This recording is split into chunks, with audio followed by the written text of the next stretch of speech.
I'm Arthur Hale. I'm 95 years old.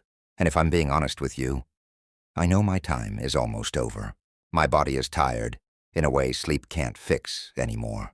My hands shake when I hold a cup of coffee.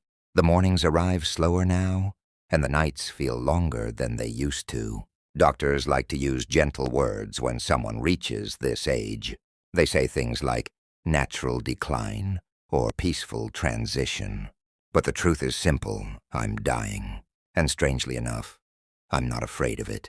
In fact, there's a strange kind of relief in finally seeing the finish line after such a long road.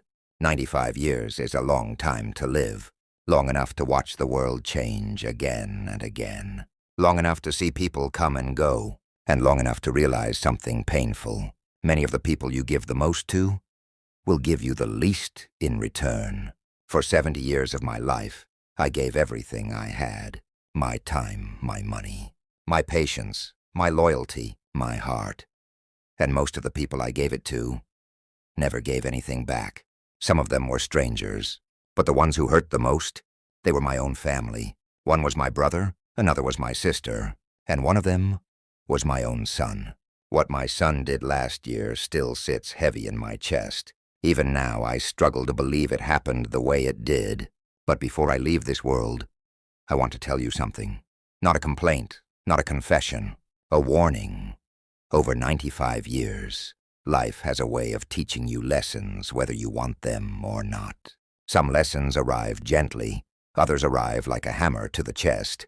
I learned 7 lessons from this world, 7 truths that took almost a lifetime to understand. And if you're lucky, maybe one of them will save you 40 years of pain. Lesson 1. Blood doesn't mean loyalty. People say something your whole life. Family is everything. Blood is thicker than water. Stand by your people no matter what. Those words sound noble. They sound honorable. They sound like the kind of values good people should live by.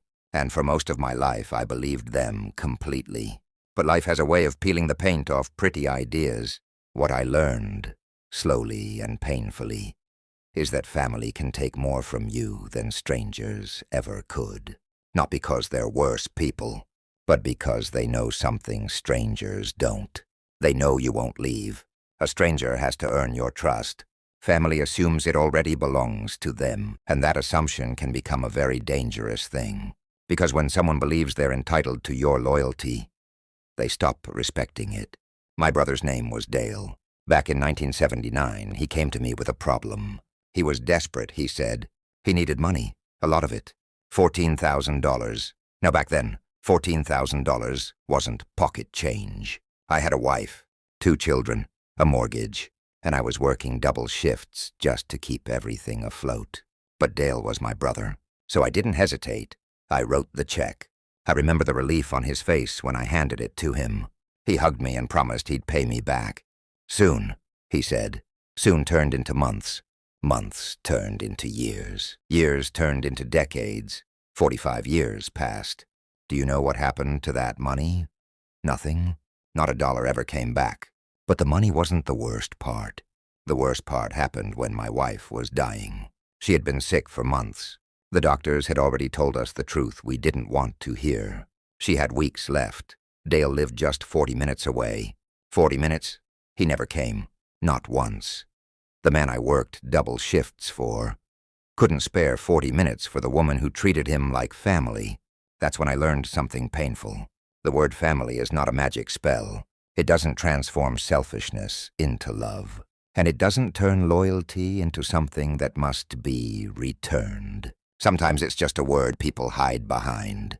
Lesson 2. Generosity without boundaries is self-destruction. I was a giver my entire life.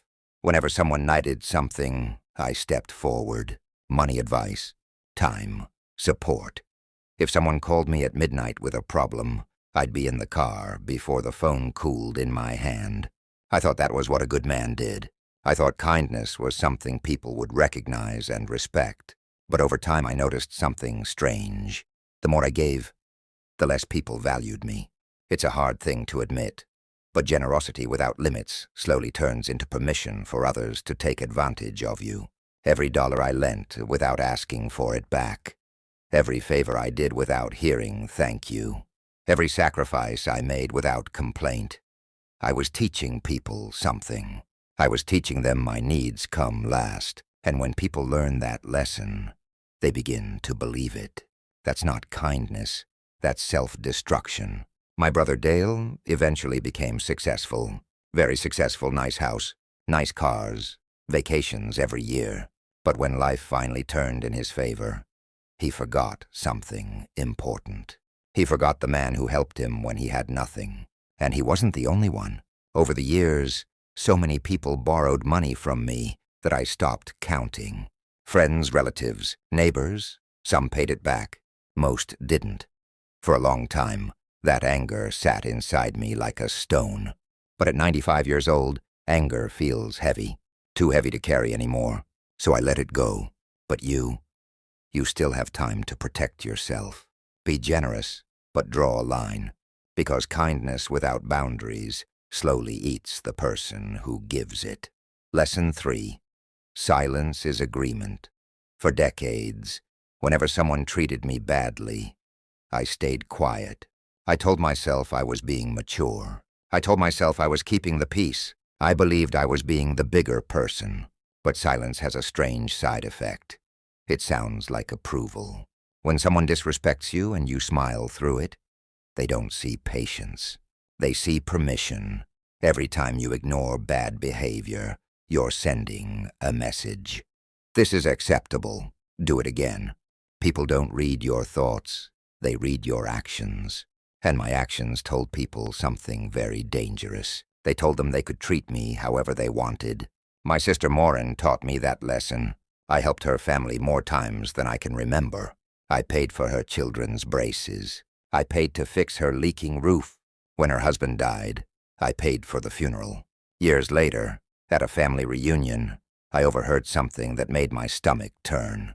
She was telling relatives that I was difficult to be around, that I was bitter, that I was unpleasant. She'd been saying it for years, smiling to my face, poison behind my back. Do you know what I did? Nothing. Not a single confrontation, 30 years of silence. And because I stayed quiet, she never stopped. Lesson 4. Some people don't want help. They want to be carried.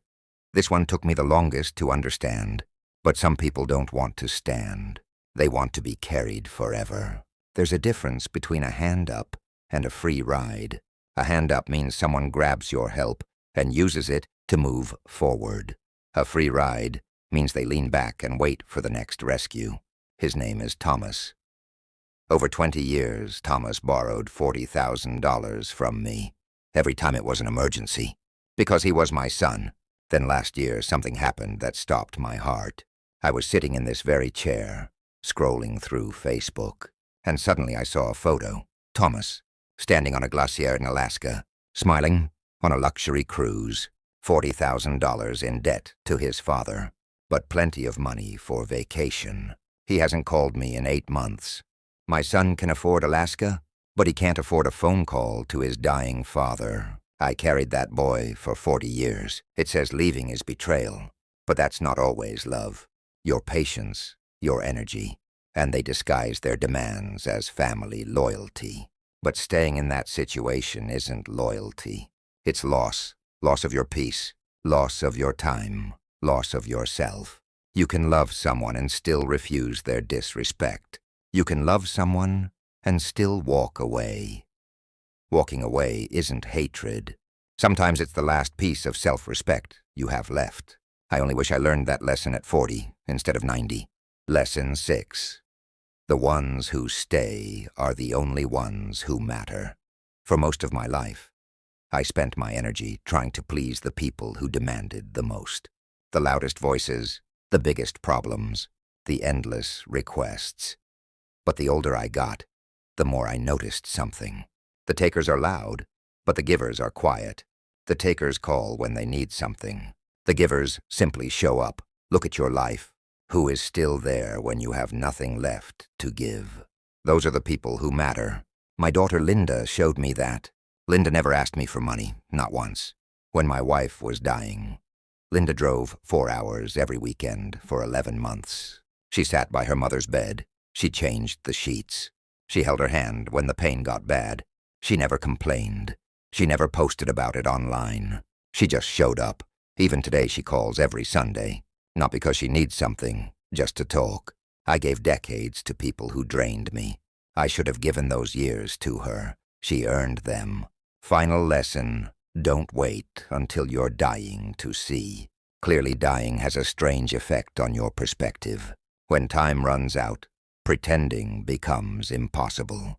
Excuses disappear, and suddenly you see people exactly as they are. The ones who gave, the ones who took, the ones who stayed, the ones who left. The real tragedy of life isn't the people who hurt you. It's the years you give them. Years you can never get back. I'm Arthur Hale. I'm 95 years old, and I see everything clearly now. But you still have something I don't. Time, don't waste it. Stop smiling through disrespect. Stop funding people who never fund you. Stop calling it love when it's just extraction. The people who deserve you will stay. Let the rest go. Because I gave away 70 years to people who gave me nothing. Learn from a dying man. You don't have to repeat my mistakes.